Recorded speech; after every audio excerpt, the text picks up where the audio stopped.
प्राचीन समय में विद्यार्थी गुरुकुल में रहकर ही पढ़ा करते थे।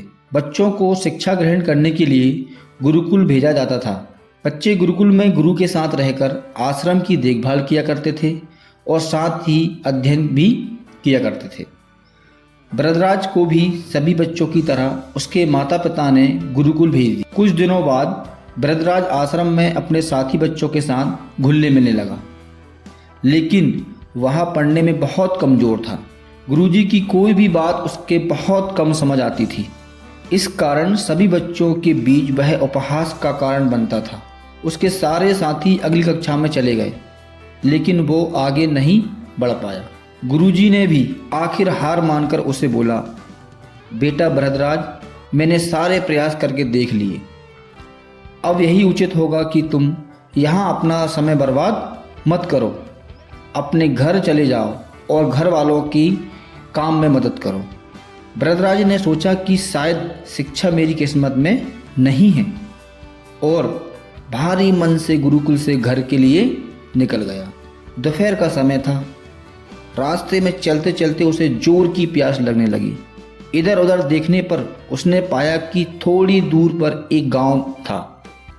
तो वह उस गांव के पास गया और वहीं कुछ महिलाएं कुएं से पानी भर रही थीं।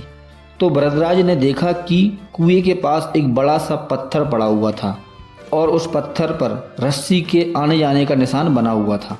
तो वरदराज ने महिलाओं से पूछा, यह निशान आपने कैसे बनाया? तो एक महिला ने जवाब दिया, बेटे, यह निशान हमने बनाया नहीं है।